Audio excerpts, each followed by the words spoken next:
Hello बच्चों, let's read the question. So in this question, find the equivalent capacitance of the system across the terminal A and B. All the capacitors have equal capacitances.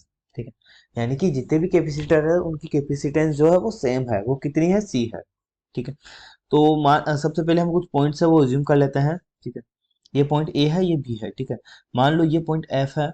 ठीक है, ये point हमने मान लिया x और ये point हमने मान लिया वाई। ठीक है, ये पॉइंट हो जाएगा डी ई एंड अगर हम बात करें ये हमारा बी हो गया, तो बी ये सेम पॉइंट है। ठीक है, सो अब इसको हम सोल्व करते हैं। तो देखिए, अगर मैं बात करूं एक्स वाई ब्रांच की, तो हम एक एक्स वाई ब्रांच यहाँ पे बना लेते हैं। ठीक है, मैं इस डायग्राम को थोड़ा मॉडिफाई कर रहा हूँ। ठीक है, ये जो पोर्शन है, लोअर पोर्शन, इसको हम कंसीडर करके चल रहा है। तो देखिए, इसको किस तरीके से हम ड्रॉ कर सकते हैं। मान लो मैंने एक्स वाई ब्रांच यहाँ पर एज्यूम कर ली है। ठीक है, एक्स एंड वाई, ये हमारे 2 पॉइंट्स है, एक्स एंड वाई। ठीक है, अब एक्स एंड वाई के बीच में एक कैपेसिटर सी है, तो वो हम बना लेते हैं, ये हमारा कैपेसिटर सी हो गया। ठीक है, अब देखिए, एक्स की अगर हम बात करें, एक्स के बाद यहाँ पे एक कैपेसिटर है, यहाँ पर एक कैपेसिटर है। ठीक है, तो ये 2 पॉइंट्स हो जाएंगे एफ एंड डी। तो मान लो ये पॉइंट एफ है, ये पॉइंट डी है। ठीक है, अब F and D, x and F के बीच में एक कैपेसिटर है, तो यहाँ पे एक कैपेसिटर हम लगा देंगे।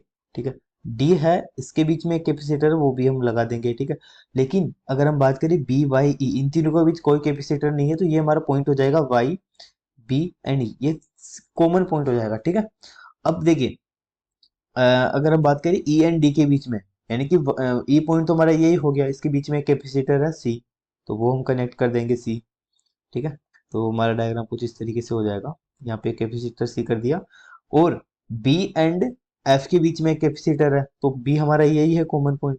ठीक है, तो एक कैपेसिटर हमने सी यहाँ पर लगा दिया, तो ये हमारा इसका फिगर हो गया। अब देखिए, अगर हम बात करें इस डायग्राम की, तो it can be drawn as shown in figure.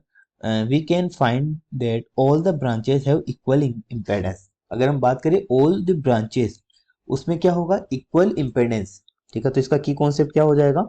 ठीक है, ये इसका की कॉन्सेप्ट हो जाएगा, all the branches have equal impedance, equal impedance. ठीक है, अब इक्वल इम्पेडेंस है, इसका मतलब जो बैलेंस्ड व्हीटस्टोन ब्रिज होगा ये हमारा, जहां पर current through X Y branch is zero, so the current I through X Y branch is equals to zero.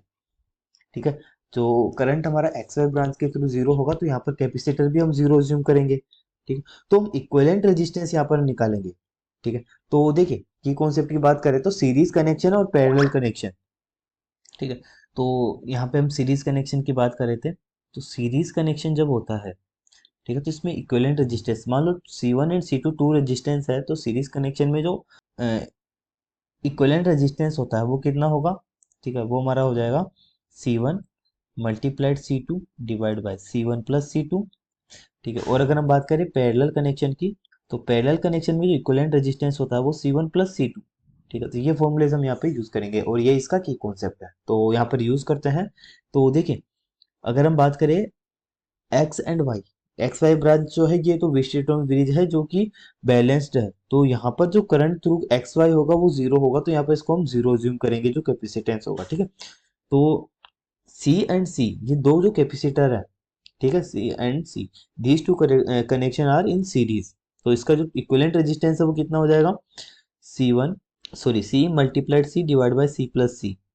ठीक है, और ये पैरेलल है किसके साथ, ये जो दो रेजिस्टेंस है इनके साथ पैरेलल कनेक्शन है, और यहाँ पर सी एंड सी ये दोनों भी सीरीज में है, तो C multiply C divide by C plus C, तो यानी कि ये C square divide by two C हो जाएगा, यानी कि सी डिवाइड बाई टू और सी डिवाइड बाई टू। अब ये दो रेजिस्टेंस है वो हमारे पैरेलल कनेक्शन में है, तो पैरेलल कनेक्शन में C divide by two plus C divide by two, तो यानी कि कितना आ जाएगा यहाँ से सी।